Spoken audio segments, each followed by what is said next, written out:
Hello, good evening, everyone. Welcome to our bedtime devotional. So, karon it's a Sunday. So, happy Sunday. So, nakasimba na ba ang tanan? So, nakapasalamat na ba ta sa Ginoo? So, karon ika-day 362 sa ato ang devotional. So, God is good all the time and all the time God is good. So, atong topic karon is about giving to your church. So, ang word na sa Acts chapter 20 verse 35 nga nag-ingon, "In everything I did, I showed you that by this kind of hard work, we must help the weak, remembering the words the Lord Jesus himself said, it is more blessed to give than to receive." So, let us pray. Father God in heaven, we glorify your name, your holy name. Lord, you are our King, our Lord and Savior sa among kinabuhi. Salamat, Lord, nini nga adlaw. Salamat, Lord God, sa kadaugan. Salamat, Lord, nga dili kami matulog, Lord, nga dili kami makatuon o makadungog sa imong pulong sa imong mensahe nga maipadayag dinhi kanamo karong higayon na. Lord, salamat, Lord God, ini nga panahon.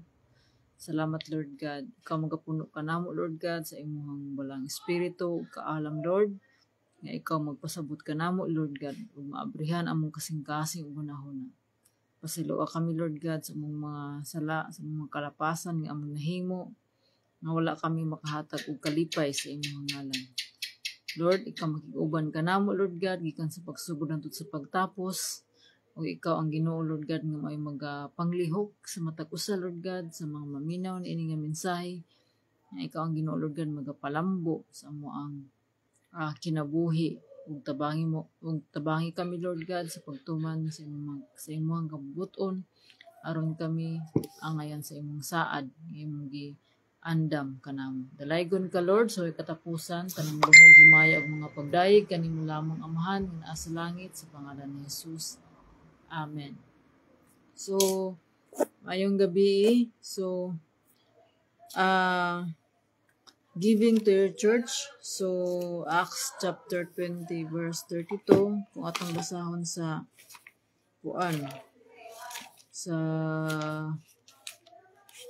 sa Bisaya, nasa Buhat chapter 20 verse 35. So, naingon, diha sa tanan nga akong gihimo, gipakita ko kaninyo nga kinahanglan kita maghago aron pagtabang sa mga maluyahon. Uban ang paghinumdum sa giingon sa Ginoong Hesus, labaw nga bulahan ang paghatag kaysa pagdawat. So, mao kini ang giingon ni Pablo nga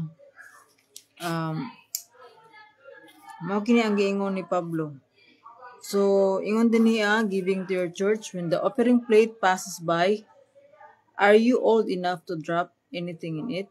If you are, congratulations. But if you're not quite old enough to give money to the church,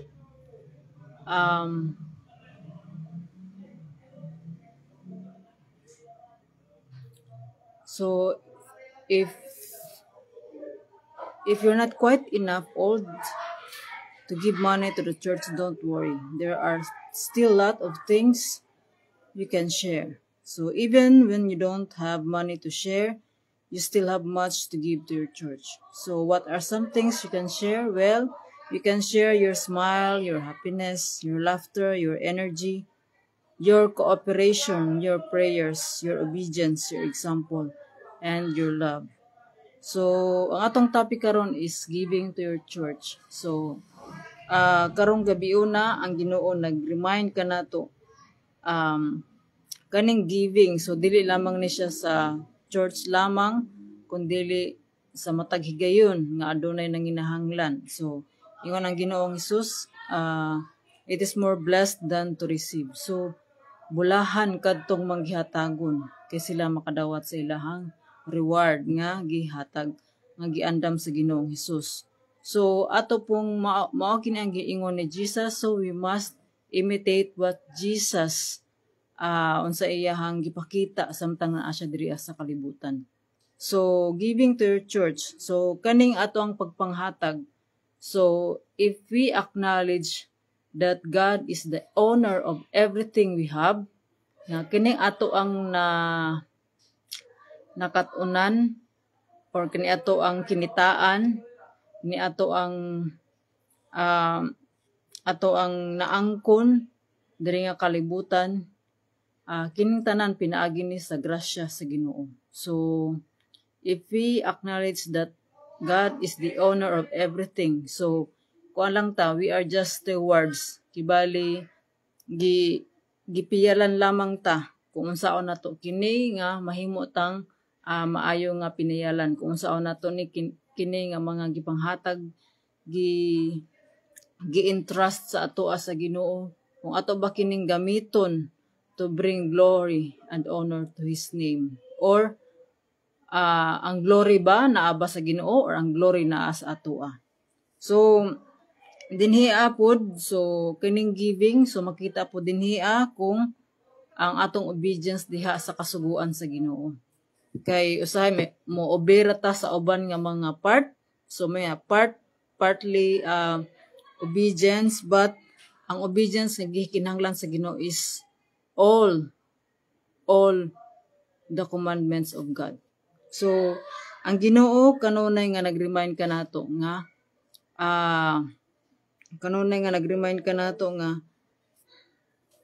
mahimo tang manggihatagon. So unsa ang pinaka-example sa paghatag is ang kinabuhi ni Jesus nga iyahang gihatag kanato to save us from our sins. The payment, so ang payment sa pagluwas kanato is mao ang iyahang kinabuhi. So angayan lamang gyud nato nga atong i-acknowledge ang Ginoo. Ibalik gipalit na ta sa Ginoo, gi-redeem na ta sa Ginoo. So ang ato anang tag-iya sa atong kinabuhi, it's dili na ang ato ang kaugalingon kun dili ang Ginoo na. So ingon sa yang pulong nga we are dead to sin but alive in Christ.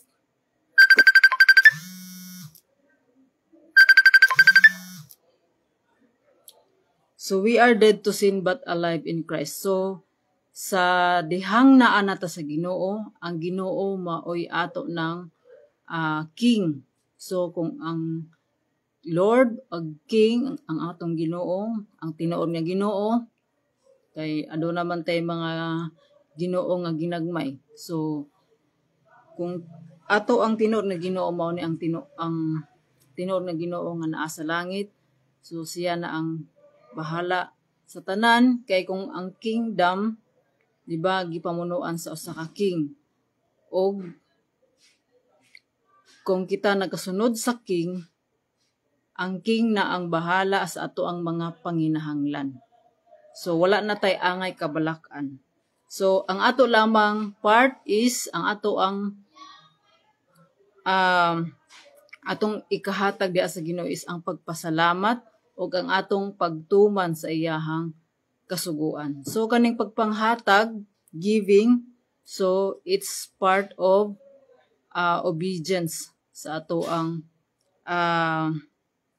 ang kinabuhi nga nagsunod kang Kristo. So dili pwede nga mo-obey lamang ta sa uban. So kanang pilion lang nato kung unsa ato ang basahon. So ingon sa Joshua nga ingon ang Ginoo nga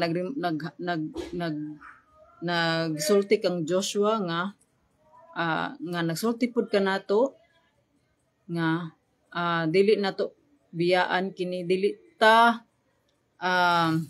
ato kaning pulong sa Ginoo, kaning balaod sa Ginoo, ato kining basahon tun-an adlaw ug gabii, og sundon ang tanang nahasulat niini, og ang Ginoo maghatag kanato og magmauswagong kinabuhi. So dili ta angay mabalaka og mahadlok tungod kay ang Ginoo kauban nato kanunay. So tanan nga nahasulat na ato niini, ato ang pagkasundon atong ikinabuhi. So part na ani apil sa ato ang pag-obey is ang pagpanghatag.